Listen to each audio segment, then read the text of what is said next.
Hey guys, Mark Smyth here. This is a podcast about 50-50 partnerships and why they don't work, even with really close family members, with a successful business. Hope you enjoy the show.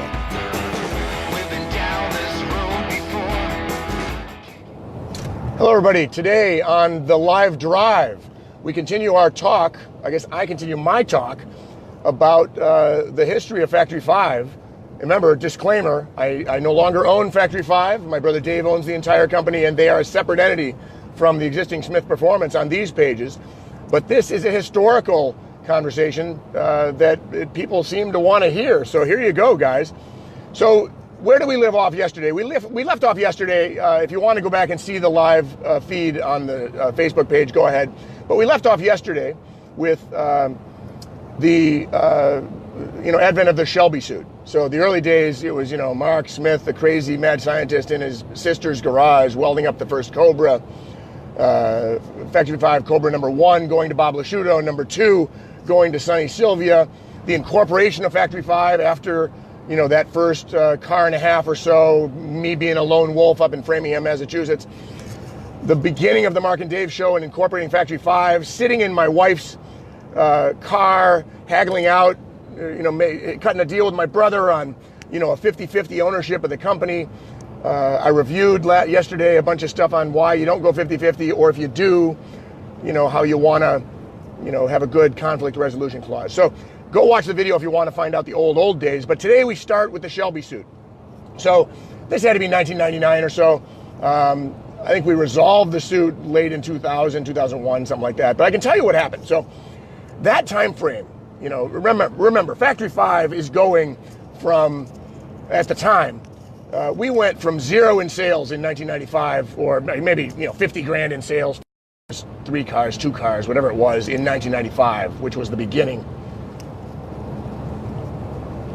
Let's see what we got. I have to wait for my thing to come back. Waiting.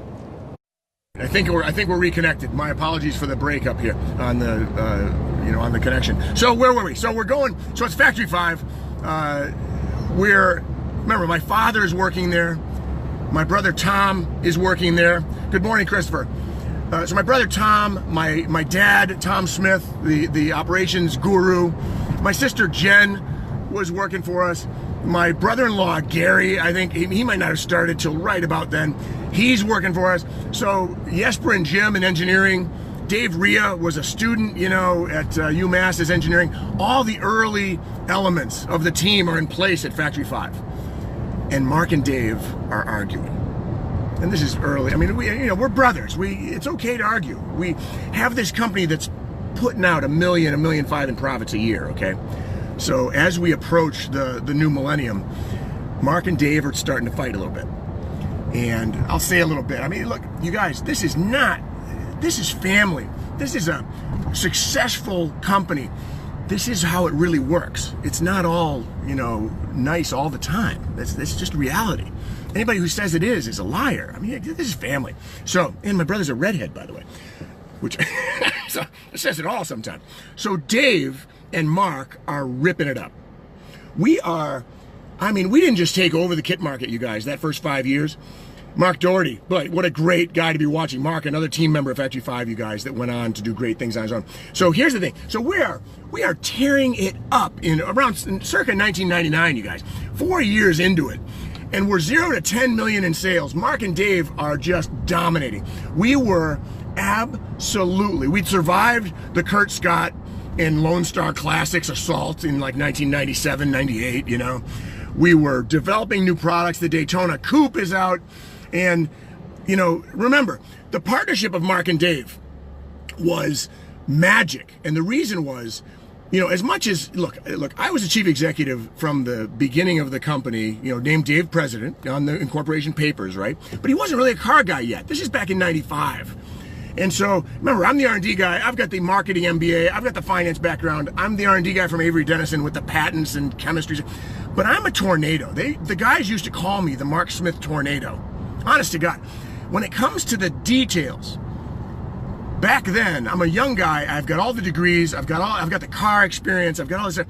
But without Dave, to make sure that I didn't wreck the damn place, there would be no Factory 5. So as much as Dave might not have had experience with cars and, you know, big businesses, his attention to detail, his ability to communicate with people like Steve Temple, you know, in the Kit Car magazines, his ability to, you know, rein me in as the Mark Smith Tornado in R&D, even though I was running the place as the car guy, Dave's ability and the magic of our partnership was that we could complement each other perfectly. And that's how in 5 years, remember the magnitude of this accomplishment, you guys, you don't want to, you know, I won't this is high tech, right? I'm tangled in my own phone. I won't, it was hard, it was beautiful, and we just nailed it. And it was the magic of the partnership. It was the Mark and Dave show that worked. It was the storytelling of what was going on. It was the communicating with customers at shows. You know, Mark and Dave were everywhere. And we went from 0 to 10 million in sales per year now, pulling in $1 million, $1.5 million in cash at the end of the year. And you're 30 years old with all these kids and everything. You have nowhere to spend it. We didn't have any bills. So at the end of this time, Mark and Dave are fighting. Okay. So like any family business, we try to resolve things. We go off. My dad hauls us to Fairhaven, Massachusetts. I'll never forget this. We go to Fairhaven, Massachusetts. My dad, my brother, Tom, Dave, and myself. And we rent a conference room. This is like 1999. You know, somewhere the Shelby case had already been filed. Okay, so we're gonna get to that in a minute. So we're in a conference room in Framingham, that's what Avery does. We're in a conference room in Fairhaven, Massachusetts, some hotel. We rented out the room for the day because we got to hammer this out. We got a company that's, you know, already doing 10 million in sales. We're doing, we're just nailing it, right? And the only thing in the way is the conflict between Dave and I. And so, and you guys, that stuff filters down as well as we were doing. That kind of conflict in a company trickles down to the employees, to the team. Remember, we had a young team. Jesper and Jim were right out of college, you know, 3-4 years in. They were becoming, these guys are better engineers than me by a factor of 5, even today. And I can say I was their mentor early on, but they went on. Dave Rhea, Jesper, Jim, Mike Pisani all went on to be, to this day, some of the best overall car engineers in the country. I can't say, you know, I mean, I'm a pretty good 0 to 10 million early concept guy, right? But those guys, that team that Dave has next door and that Jay Rogers has at Local Motors, you know, Dave and I both would take pride in knowing that we assembled some of the best hotshot kids at the time in the country. Nobody could compete with us on speed of execution to get a car to market. Nobody could. So we're at the top of our game, but we're fighting. So so we go to this conference room. My dad is trying to make the peace. He's there to help his boys, right? And we're in this room and we come up with this thing. We say, you know what, you guys are arguing, you know, Dave, you gotta, you know, for the good of the company, you know, one of you guys has to go. Remember, we're making $1 million something a year. It wasn't money. You can go home and play with your kids, right? We had the cash.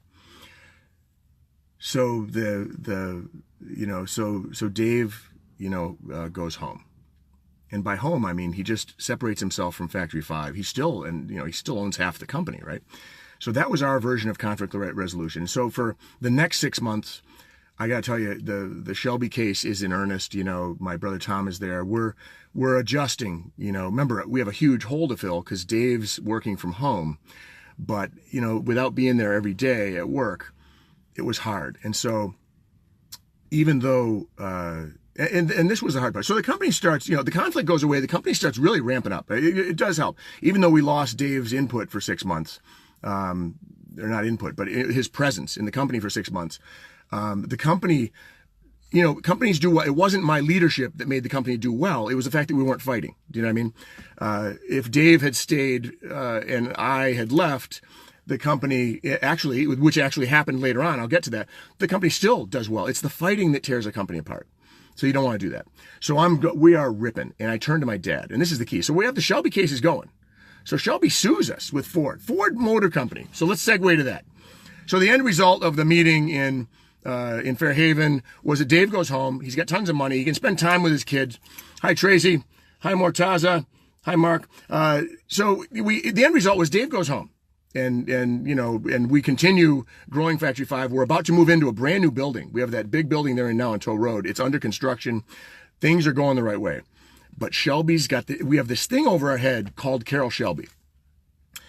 And one of my favorite, there's two great stories about Shelby, other than the learnings that take place when you go through a federal lawsuit to that degree. Remember, when somebody's suing you for $10, $15 million and their name is Ford Motor Company, this is, I always said in the title of this, welcome to the big time, right? You're good enough and prosperous enough where Ford Motor Company and Shelby are suing you. That's what Factory 5 was back then, right? I'll take it as a compliment at the time. But remember, my skills are bringing things up to 10 million. Getting there and getting through the Shelby case was my dad's victory. My dad, after the meeting out there, he went over. We hadn't moved into the big building yet. So we had 16 Kendrick Road down the street from right where I am now. We had a blue building here that we rented, and we had another little facility to store stuff, right?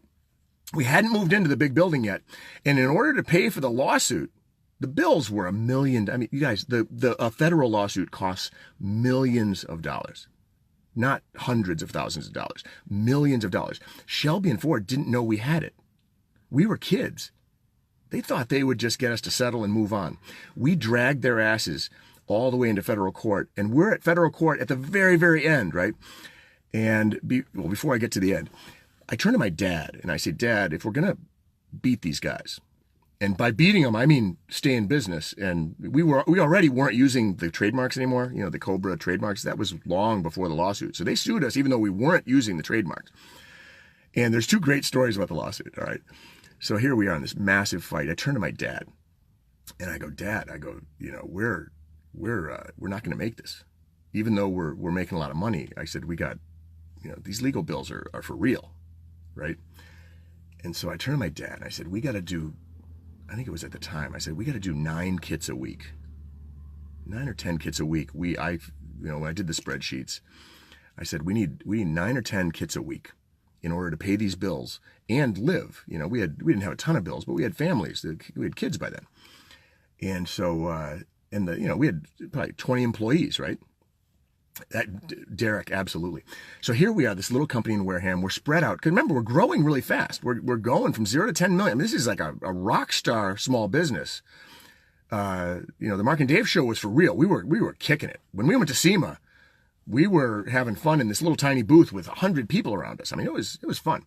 So here we are. I'm talking to my dad, and and this is a guy who's driving from Wellesley, Massachusetts, an hour and 15 minutes north. He's driving every day all the way to Wareham, an hour and 15 minutes in the morning and an hour and 15 to get home to help his boys, right? So Tom Smyth is helping out his boys. Every day we'd go to get a Wendy's, these are great days. These are great days. But my dad has to deliver 9 kits a week. Remember, he's running operations. He's running the plant. The R&D guys are over here in the blue building away from the plant.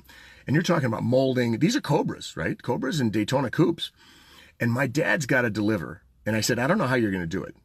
But I go, Pop, we got to do 9. I can sell the 9. You know why it was cool? You know why it was so easy to sell the 9 back then? Was because Shelby's suing us. And all the newspapers, all the car magazines at the time had the news, right? So here we are getting national press about Cobras are going away. I mean, think about it. It's 1999. Shelby is suing us to end Cobra replicas as the world knows it. So people are buying their Cobras before they go away.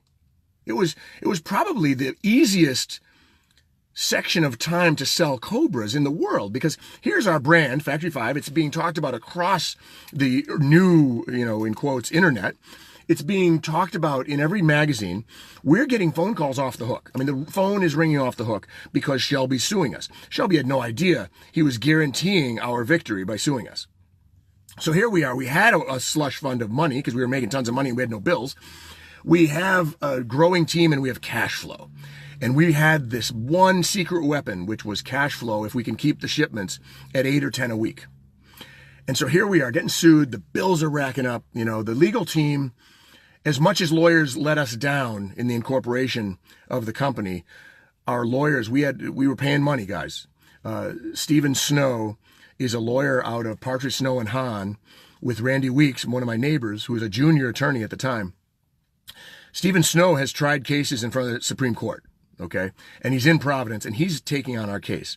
And we're paying big bucks. This is not $100 an hour stuff, okay? This is $400, $500, $600 an hour, 3 attorneys full-time kind of stuff. This is big-time legal stuff. My dad comes through.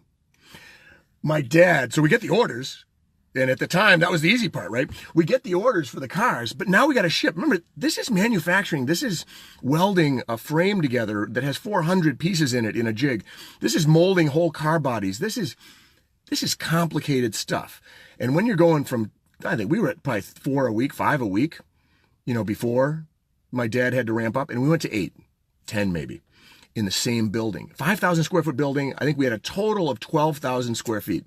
Think about that. You guys that know business, we had 12,000 square feet with which to manufacture 8 Cobras a week. My father to this day is a hero over this. He every day drove down here. We worked 6 days, 7 days a week. And here's this guy getting ready to retire, and he's personally guaranteeing, and remember, the employees down there's 25 guys or so, and 25 people in our company. My dad is hiring people. He's firing people that are not performing. People love my dad. My dad as a boss continues to get phone calls and visits 10, 15, 20 years later after he, after he stops being somebody's boss. They still come back to him for 10, 15 years for advice. He's that kind of guy. So at the time, he's ramping it up and he's nailing it, right? He is nailing it. So we get the cash. So he's delivering 8 a week, right? Well, if we're delivering 8 a week, our margins at the time, I think the bill of materials that adds all the stuff in the car is about $5,000, maybe $6,000, right? We're cranking it up. Joe DuPont in Rhode Island had been running CNC Composites, which is a company to this day that's massively huge. But at the time, we were all young businessmen starting out together. CNC Composites is pumping out the bodies. They're doing the impossible. They're molding bodies with molds that need a little help, with things that might not fit. And we're shipping these cars, you guys, 8 a week for like a year and a half. So we have the cash to fight Shelby and Ford. So at the end of this, the reason I say it is that's thing one. We had the cash, we had my dad, my brother Tom, everybody. But the negative part of it was Dave and I had kind of a breakup, right? So Dave's out, 6 months goes by. It looks like we're wrapping things up. The Shelby case is going all the way, to federal court, in a courthouse, the whole thing, right? We're making money, but we're paying big bills, right? So we're not pocketing much money. We're paying the bills. We get to that point, and Dave comes back. And he says, and I can't blame him. I think I would have done the same thing. 6 months at home killed him. I don't, remember, we're very different personality-wise. He's a redhead. I'm a pretty laid-back guy. I get very intense about cars, but I'm a pretty laid-back guy. So he comes back, and I go, because we can't do this and fight. It's not going to work. And so here we are at this crescendo. I've got the new building we're moving into. Well, we've got the new building. Dave, is still 50-50, so he owns all this stuff. We got the new building we're moving into, which is like 30,000 square feet. We're ready to rock. We got Shelby wrapping up. We didn't know what was going to happen, but we're all in. Look, there's only one time. Every now and then you have this one shot. It's like an Eminem song, right? It's like Lose Yourself. Listen to Eminem, by the way, Lose Yourself. Great freaking song. So back then, that's why I remember that song, by the way, those days. You'd have one shot sometimes and you take it, right? So we're taking our shot. Dave comes back. So the result of our meeting in Fairhaven, we kind of undo it. And we go back and forth, and I go, look, Dave, if you're coming back, I have to go home, right? And it's tough. Look, this stuff is hard. There's no venom here. We're doing well. We're about to do it. And as we get to this crescendo moment, we have this second conflict. And so we go, I think by that time we had all these lawyers, right? The upside of having the Shelby shoot was I think we had like 9 lawyers to turn to for help, right? So we're sitting in a room. Randy Weeks, Stephen Snow, the fancy guy, wasn't there in this one. Randy's our neighbor and a mutual friend, and he kind of brokered our deal. So Randy's in the room, and we're in Providence, and I turn to Dave and I go, Dave, if you're coming back, if you're coming back to the company, management-wise, I said, I'm going to step down. So remember, all this time, Dave's on the incorporation papers as president. So officially on the paperwork, he's the president, of the company. But, the chief executive doesn't have to be the president, obviously, right? So he's got that, and he's going to come back. And I say, you're going to make your title official here. When you come back, I'm going to go home. I'm going to build an addition on my house, but I'm going to try to stay out of your hair, right? This is toward maybe 6 months before the Shelby suit ends, right? And he said, all right. And so from that, 2001, I think that was, he came back. And this is, this is how it works, you guys. Look, I'm the R&D guy. I'm the idea guy, the Mark Smyth tornado. I ruin shops when I walk in. And in retrospect, it was a pretty good time for me to step down. Had I continued to run the company, I would have gone that direction. I would have done the 32 Ford. I would have done those things and not the GTM fancy stuff. So in retrospect, I think for the best interest of Factory 5, I probably stepped down, and it was probably the best thing for the company. Looking back, I think it was the best thing for the company. So they went back to one leader. So Dave comes in, and the bugger, the only thing I hold against him, he came back and then walked into a new building, the bugger. I still make fun of that with my dad and Dave. So the upside was my dad comes through for us. My brother Tom comes through for us. And Dave, to his credit, was not a whole lot into family being in charge of stuff. So after the argument, he shifted directions, and my dad was going to retire anyway. We win the lawsuit, with Ford. Here's Tim. Tim's coming in after some errands. I don't know what he's picking up. How you doing, Tim? So we end the Mark and Dave show officially in 2001. I'm still very involved. So I'm home, but I'm not at work every day. I'm probably in there 4-5 hours a day, 6 hours a day, maybe. I'm doing errands. I'm like a retired guy. I'm running frames back and forth to the powder coater. I'm at that point, the Shelby case is winding down, and I left and I full time did the Shelby case. And I didn't have to be at work to do that. I was only there 4 hours a day, but Dave's in charge at this point. Remember, as we wind down the Shelby case, I said, look, I'll go full time managing Shelby, and you run the company. We still need that cash flow. Remember, my dad's doing the 8 a week, but it needs a leader, right? So Dave steps in, and boom, and things are on fire. He's good. Remember, there's no good guy, bad guy here. Dave is a talented guy. At this point, he's been in the car business 5 years. He might not be a full car guy yet, on the development side, but he's been running Factory 5 with me, side by side, literally listening to every phone call and information package guy that I talk to. So he's got it by now. Younger brother is look, he puts in longer hours than I do. He works harder than I do, and it shows. And at the time, he stepped in, and Factory 5 started, there was no hiccup to the customers. There was no hiccup. When Dave took over and I went home, you would not have even known that there was a change. So we cut the deal. Dave gets official control of Factory 5, 2000, 2001. I go home. We still have 50-50, so I can still yell at him. It's my company still, but I'm home. And I'm running the Shelby case full time. I'm traveling to get, I'm out to California to get, I'm doing the depositions with Shelby. It's a big deal. It's a full-time job managing that lawsuit. And so Dave and I are still talking every day, because even though we were arguing, the key is we still talk. I mean, you ran the company. We still own the company together. I was doing the lawsuit. He was running the company. But the important thing to know is, as of 2000, 2001, this was Dave's company. He was running it. So the Mark and Dave show officially ended a few years later. I was still active. So I took a second role behind Dave, and if you guys you hotshots out there that are, look, I'm a pretty heady bastard. I designed cars for a living. I got my MBA at the time. I'm pretty, in my head, I'm a pretty fancy guy as far as, I'm knocking Shelby down, and I don't say that in a bad way. I'm just saying, I'm acknowledging we were really good back then. And it's hard to take a second seat. It was hard for me to take the leadership role at Factory 5 that I had created from a garage in Framingham and give it, to Dave in 2001. But it was the best decision we ever made. That wasn't my decision. That was we. Dave and I did that one together. So he takes over 2000, 2001. We go to federal court. Here's the second story. So that's the story about how, Dave became the leader of Factory 5 de facto. This was not Mark and Dave. It became more and more the Dave show, right? And as it should be. So we're in federal court just before we settle this case. And a lot of you guys have heard this story because it's one of my favorite stories to tell. So look, I'm in the hallway with Carol Shelby and Ford lawyers and Shelby's lawyers. And by the way, Shelby's lawyer was an ass. I can't remember the guy's name. What an ass. I mean, Shelby knew how to pick absolute prick lawyers. And I'd say it if he was here. I'm not talking behind his back. If this ever starts being published, I'd say it right now. His team of lawyers were some of the biggest pricks we've ever met in our lives. Now, they really met their match in my brother Dave. So this last story, you guys, this is like high drama, okay? I'll give you two little lawsuit stories toward the end. My brother Dave is getting deposed. Now, in a deposition, you're supposed to say as little as possible. You're supposed to give the enemy lawyers the minimalist answer that's truthful, okay? Because depositions are about every word getting twisted in the trial that comes up.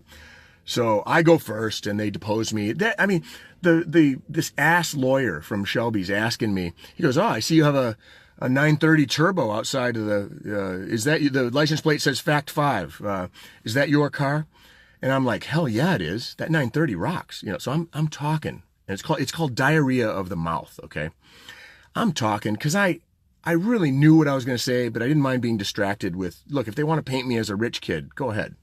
If that's going to win the suit for them, go ahead. So I'm talking 930 turbos, and, I had a collection of Ferraris at home. They didn't know that at the time. They should have checked the registrations, right? Remember, Dave and I were making bank. I had a Boxer, a 512 BBI, I had a Ferrari 365, and I was working on an aluminum-bodied GTO that they didn't know about. We were making more money than God back then, Dave and I. So I'm getting deposed. So I just gush all this information, right? We're up in Boston. It's a full week of depositions, okay? Dave comes up. This is where, you guys, Dave just nailed it. So he sits there, and Dave likes the battle, okay? My brother Dave sat down in the chair, and he's got like that look. He's an intense guy. He's got that look in his eyes where, you son of a bitch, you're trying to steal my life, and I'm going to... And this was a war for Dave. Remember, I was having the experience and enjoying learning about the federal court process. And my brother would look at me and say, "What are you, freaking crazy? This is our livelihood." And I understood it was our livelihood. My brother Dave is sitting down, right? He's sitting at the table.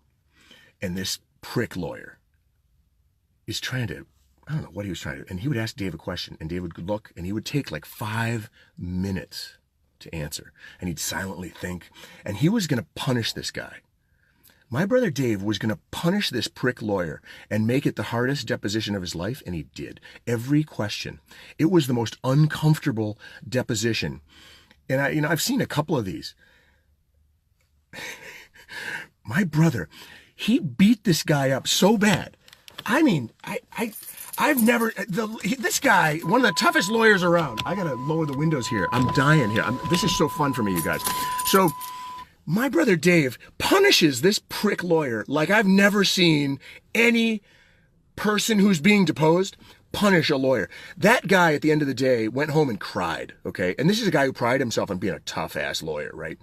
And if Randy Weeks or the other lawyers were here, Stephen Snow, we had a full team there. There's 5 lawyers in the room, you guys. We're in this for $1,000, $2,000 an hour. And there's a full week, 40-hour job. My brother Dave put this guy through living hell. And it was one of the greatest moments of the lawsuit. Even Randy, our lawyer, he turns to me and says, "I've never seen anybody punish a lawyer like that." He gave him nothing. He would answer excruciating details and give this prick Boston lawyer nothing. Because it was a war. Which leads me to the second story. So this is the difference between Dave and I, you guys. You want to know why Factory 5 is a success today and not back then. It might have been created by me. I might have taken it to the 10 million, but the reason Factory 5 is a success today is the guy running it is tenacious. My brother will never give up. He will run that place with vigor until the day he dies, probably. And so here's the second story, which it also shows you the 2 different personalities, right? So we're in the hallway in Boston Federal Court. I'm sitting in a chair next to Carol Shelby. Remember, I'm 56 now. I grew up in the 60s. This is my hero. And this asshole hero, pardon my French, you guys, this jerk, Shelby, is suing me for 10, 15 million bucks and trying to ruin my life. I mean, and I still can't help but be charmed by the guy. I mean, he's a jerk. We're just a bunch of kids. we're having fun. We would have, if he was nice, we probably could have cut a deal, right? Instead, he's dragging me to federal court trying to crush me as an example. So we're fighting back. He didn't realize we had the money, blah, blah, blah. I'm in the hallway, and Carol says to me, he goes, and we're just, shooting the stuff out there. And Carol turns to me and he goes, you got to tell your brother to relax, in the Southern drawl. You got to tell your brother to relax. It's just business.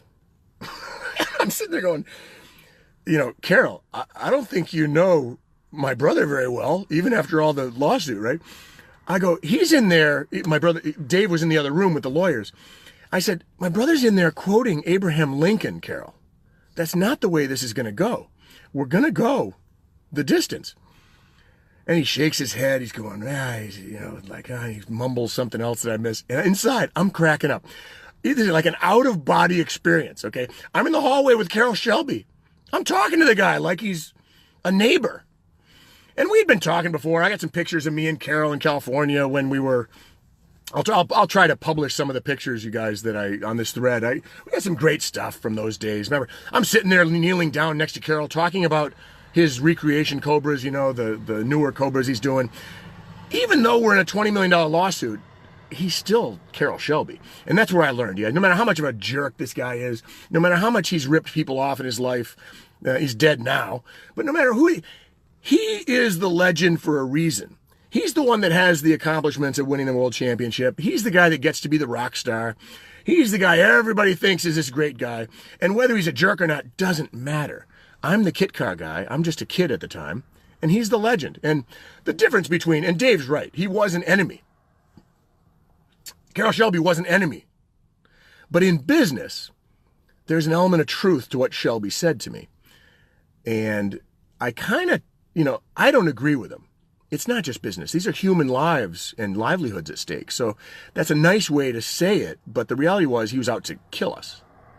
If he could have pressed a button and made my whole family go away and get out of it, he probably would have, right? So not the best guy, but he's the legend. And so you learn from these legends. And I was watching. And remember, Dave's an intense guy. He's in battle. I'll say this to this day. We had the money. To me, as a car guy, as an engineer, as an R&D guy, as an MBA, this was the kind of school. I'm in federal court, right, guys? I'm in federal court getting sued by Ford. Every day I was learning things that people who are CEOs of companies don't know. I was a CEO of a little company, but not like, this is the stuff of legends as far as learning go. So I learned more in that 3 or 4 year period getting sued by Shelby than I ever did again. So we settle the case, and basically we settle and the last thing so Shelby does that. We're talking to Ford, and Dave and I realized before we settled, we're in the hallway, and I'm watching the Shelby lawyers talk to the Ford lawyers, and Shelby's talking a lot to the Ford lawyer. We're in the hallway still. Remember, every day we're there for like a month, right? And I'm watching Shelby talk to the lawyers, and I'm turning to Dave, and I go, Dave, I said, something's up. Remember, I'm the Shelby guy from when I rode in a Shelby Cobra when I was in 7th grade for the first time. That's when I fell in love with Cobras, right? I had an MGA. I tried to put a V8 in MGA. I didn't do it. I put an MGB engine in MGA. So I know my Shelby stuff. I had a little Hot Wheels car, with the Daytona Coupe and stuff when I was a kid. And I tell Dave, I go, Dave, I said, something's going on with Ford and Shelby. I said, they got a new Mustang coming. And Dave goes, spot on, man. That's what it is. That's why they're talking. Why else would they be talking? A GT40 at the time? There's nothing there. So we go, they're working together, and that's why they sued us. They wanted to lock down the Cobra trademark so they could use it on the Mustang and not have a problem with it, right? So once we figured that out in the hallway, we go in to settle. And you're not going to believe, this is a true story. You're not going to believe it. There's 5 lawyers sitting around. Judge Zobel is the name of the judge, the federal judge, and it's a woman. And she says, you two, this should not be in court. You two go in that room and hammer a deal. This is in there. Remember, in the courtroom, you guys, we have all the teams of lawyers. There are boxes of evidence stacked 10 feet high on both walls in the court. Left-hand side of the court, and right, he's got his side, we've got our side. There are legal briefs and boxes of documents to the ceiling. Or not to the ceiling, it's a real high ceiling. So it's 10 feet tall. And Zobel says, you two go in that room and try to hammer out a deal, or I'm going to be hard on both of you. So we go in the conference room right next to the federal, they put a conference room for a reason, because everything settles, right? And you're not going to believe this. We're going back and forth, and we're saying, look, you guys, we don't, our position always was, we're not using the marks anymore. Take them. And so we say, yeah, they're your marks. We'll agree, even though the marks were going to be public domain. Go ahead and take the marks. And our biggest threat to them was having this case litigated, because there was a chance that we were going to win. And if we would have won, the Cobra and the 427 and the Mustang Cobra stuff would have become public domain. That's why Ford was scared. And we succeeded in scaring Ford that we might win. So here's how it goes. We are sitting there and we give them that. We say, look, you guys, we'll acknowledge that the Ford Cobra trademark is yours. And that strengthens their position because they're going to go sue somebody else, right? And so we say that, and they go, and this is the part that is another one of those out-of-body experiences. The Shelby lawyer, or the Ford lawyer, says, and remember, we offer to give them the mark. The Ford lawyer, and you're not going to believe this. The Ford lawyer says, you have in all of your information package and your materials, you have to say that you are not connected to the to Ford Motor Company or Carroll Shelby licensing. You have to put that as a disclaimer. And I'm sitting there going, oh my God, we take a pause.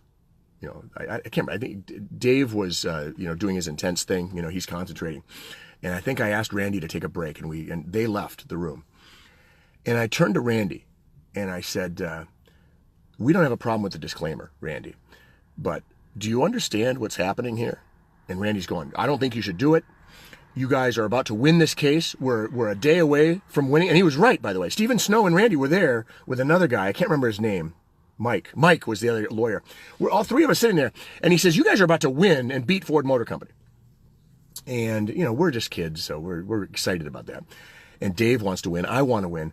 And I turned to Randy and Stephen Snow, and I said, you guys understand what they just did? So we're being barred from using the Cobra trademark, I said. We can't, and that's fine. We'll give it to them. So our information package just says Factory 5, Roadster, or whatever. That's fine. You understand that they're forcing us to put the Cobra trademark at the bottom of the page.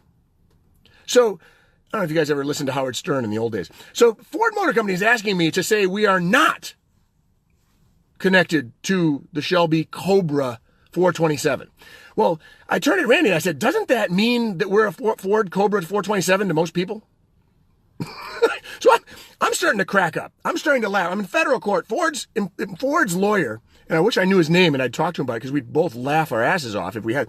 So Ford's lawyer, so we bring Ford back in, and Dave, gets, and Dave deserves credit. We want to fight, but we also want to settle and go home. Like, we've been fighting a long time.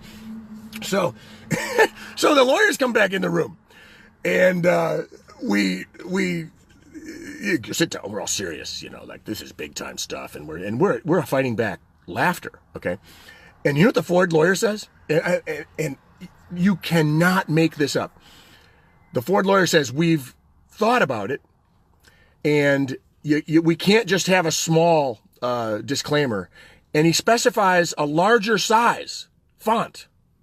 So they were specifying like the percentage of, so if the print in the information package is like a 12 point, they were saying they needed at least an 18 point. So we had, think about this, we had to print at the bottom of the information package in larger print that Factory 5 Racing Inc. is not connected to the Cobra 427 trademark.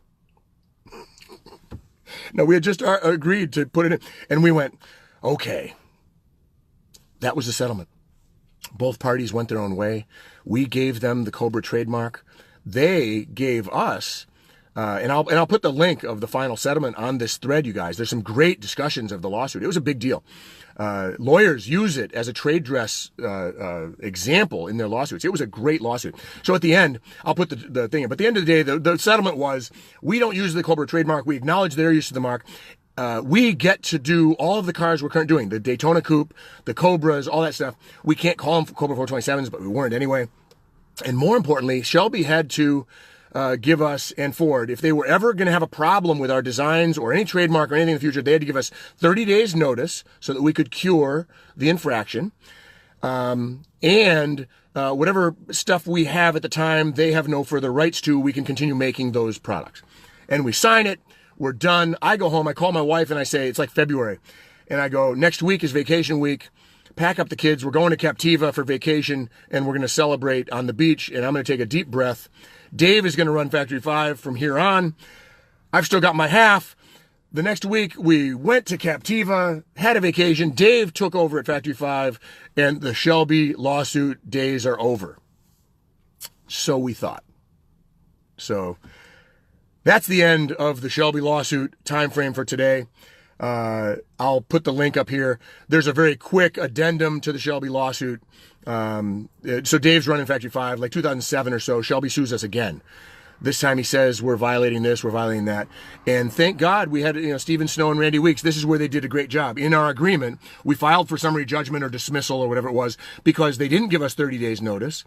And they were arguing about the Daytona Coupe trade dress, which we had already litigated, years before. So we kicked Shelby's ass in 2008 again while they were trying to, get the trade dress on the Daytona Coupe or something like that. So that's the addendum. So we went to court twice with Carroll Shelby, once with Ford and Carroll Shelby. But, then Carroll died a few years ago, and, it's part of my business story that was just I hope I can get across how exciting those days were. It wasn't a negative. It wasn't in the end a negative having Dave take over Factory 5. So from then on, you guys, I was home. Dave and I would argue a little bit. We'd celebrate. We distanced ourselves a little bit. I went next door, and that'll be the next phase. So from 2002 to 2006 or 7 until Local Motors came along, that'll be the next talk for tomorrow is the Local Motors days. And I had started leaving Factory 5. I engineered a deal to invest with Jay Rogers and Local Motors next door, as Jay had this idea for Local Motors. And then that became my next thing that I did. But for today, we end it with the Shelby case. So have a great Wednesday. I hope you guys like this stuff. I enjoy telling the stories. It's nice to document it. I've written chapters of a book that never got published with this stuff in it. It's fun for me to do. It helps. The more this stuff gets shared, it helps Smyth Performance Today, sell utes and things like that. So that's our live drive for the day. I'm not driving anymore. I've got stuff to do today with Tim and Mike and Casey, getting these kits out Thursday to Friday for tomorrow. And then a nice break over the weekend where we can get back into the Beetle work for next week. But that's the end of the live drive today. Mark Doherty, I hope you heard some of this. Hey, Mark, in those days, if you have any stuff to add to this, Mark, that I'm forgetting, because you were right there, Mark, in those days, and you remember a lot of this stuff. I know Jesper and Jim don't do Facebook very much, but if you guys from the early days of Factory 5, if you have stuff to add, feel free, to throw stuff in here. It was a very exciting time. It was a very dramatic time, and it's fun. This is memory lane for me, you guys. Really, really fun. Tomorrow I'll discuss, right after that, Dave and I started talking about a buyout as early as 2003. We never really came together on the price and things like that until 2011 or so. And then closed in 2012. So I'll go through the Local Motors days tomorrow and get you guys, if you're into this, stay tuned. I'll throw it out there. The rest of the posts, you guys, are about utes, building your own Charger, Audi, and VW-based and Subaru-based utes. So have a great day. Enjoy your Thursday. We'll talk to you tomorrow morning. It looks like the early drives are better, 9:30 time frame for these. So I'll throw this out there. If you want to tune in live, I'll be doing it about 9:30 tomorrow morning. So take care, everybody. I will go through all the comments when I'm inside, because I know this one went long. What else? I think that's it. Happy Thursday. We'll see you soon. Hi, everybody. Hope you enjoyed the show. All of these podcasts are about my life in cars. I hope you enjoyed the show.